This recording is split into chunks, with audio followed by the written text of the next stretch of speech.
तो वो 1200 रुपया हमें वो मिलता था, तो मैं एक दिन के लिए जाता था छुट्टी का, तो दे आता था जाके माँ को, ये लो जी है, उससे क्या होना था।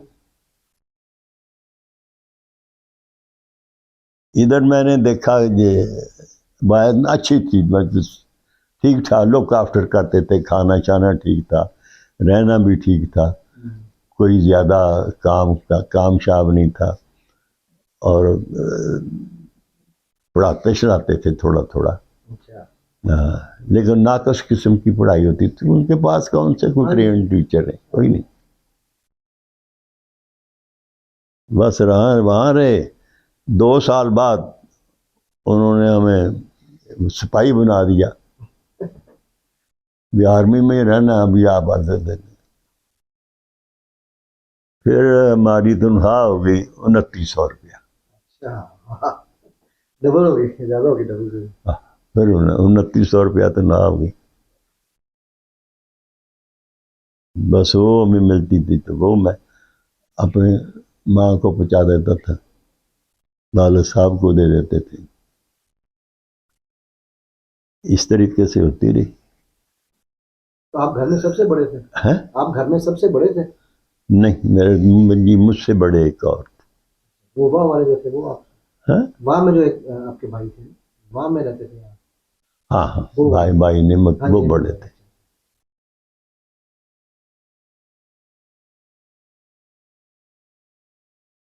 तो फिर मैंने जब सिपाही बन गया, तो फिर मुझे सिपाही रहना पसंद नहीं था, वो इधर फटीक करना, ये हाँ क्या, जी। वो जो कुछ आर्मी का होता है आप बताइए, तो मुझे पसंद नहीं था। तो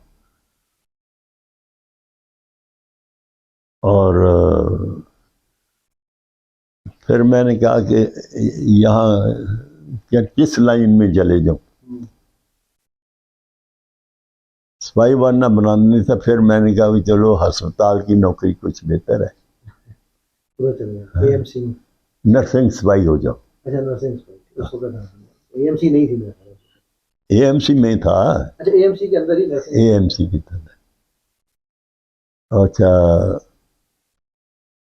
वो भी मैंने देखा, मैं क्या ये भी मुझे पसंद नहीं। फिर मैं क्लर्क बन गया। क्लर्क्स भाई? हाँ, अच्छा। क्लर्क सिपाही बन गया। उसमें ये था कि दफ्तर में बैठना उठना होता था, और कुछ वक्त कुछ आसानी भी थोड़ी थी। बिल्कुल।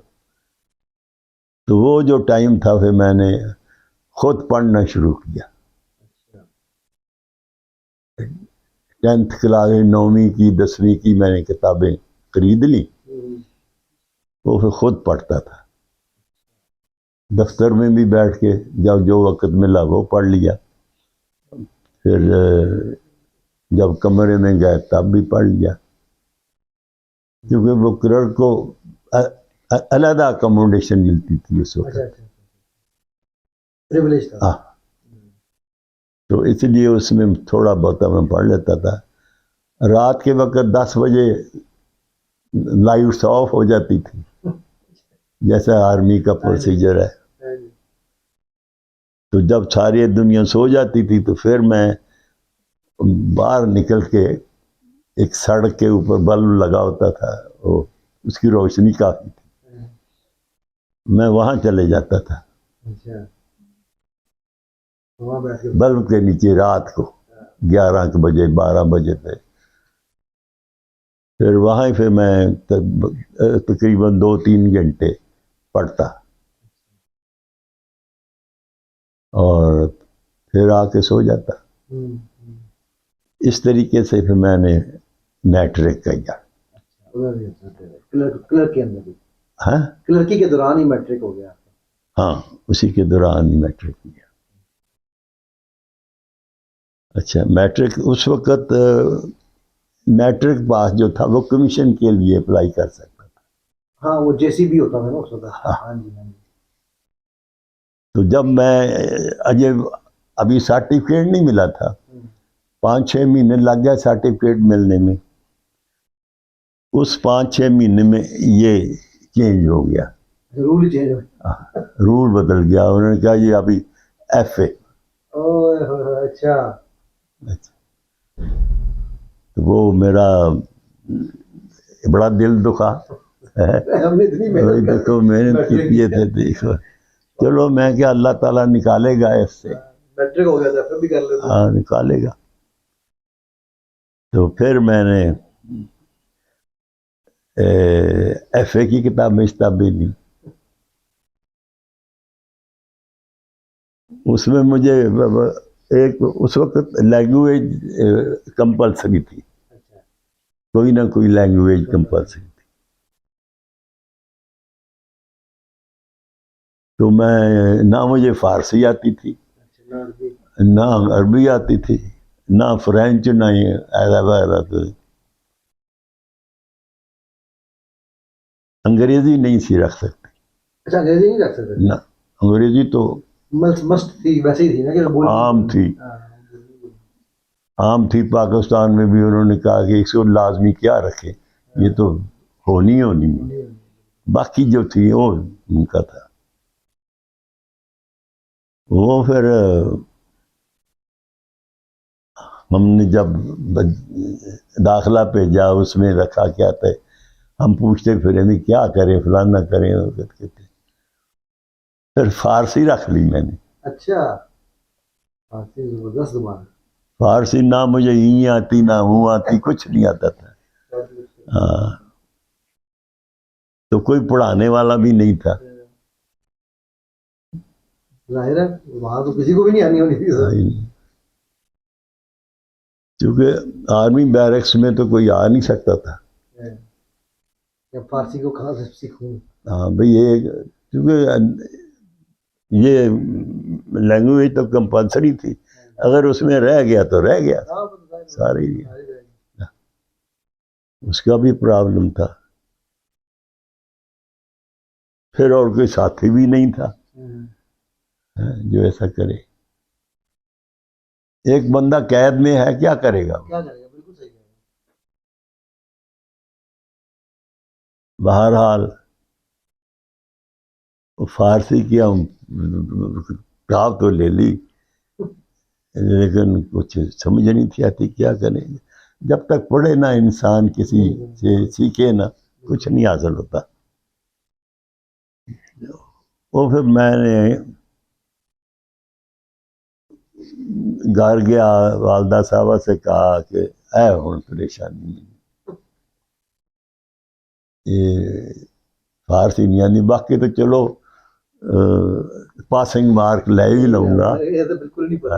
लेकिन ये नहीं है चाहते, क्या करूँ मैं इसका। वालदा साहबा ने कहा कि बेटा ऐसे करो, तुम अल्लाह और अल्लाह के रसूल की तरफ आओ,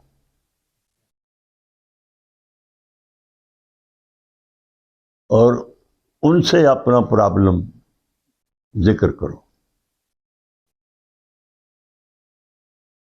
और ये आप यकीन से करें। यकीन बहुत इम्पोर्टेंट। हाँ, सती नहीं हो सकती। तो ये वालदा साहबा ने मुझे एडवाइस किया और इसके तरीके भी बताए। अच्छा। वालदा साहबा माशाअल्लाह बहुत मजबूर सी थी, उन्हें आधा कुरान पाक तो वैसे ही आता था। अच्छा। उसकी वजह से उन्होंने मुझे बताया कि ऐसे करो, ऐसे करो, जब भी अल्लाह ताला से कुछ मांगना है 2 नफल पढ़ो, फिर अपना मुद्दा बयान करो दिल से, और जो कुछ मांगोगे वो मिल जाएगा। तुम ये कहना कि ये फारसी का जो ये पेपर आ गया है, इसमें जो कुछ है या अल्लाह ताला ये मुझे आ जाए, उसके खजाने हैं, उसका इल्म है, सब कुछ आप जो मांगोगे हो जाएगा। तो फिर मेरी खुशकिस्मती देख लो कि रमज़ान शरीफ आ गया। रमज़ान शरीफ के बाद इम्तहान शुरू होना था। उसमें दुनिया तो सो जाती थी, बिल्कुल। तो मुझे जो थोड़ी बहुत नींद आती थी वो भी मेरी उठ गई थी, क्योंकि फिक्र था। फारसी सीखनी थी।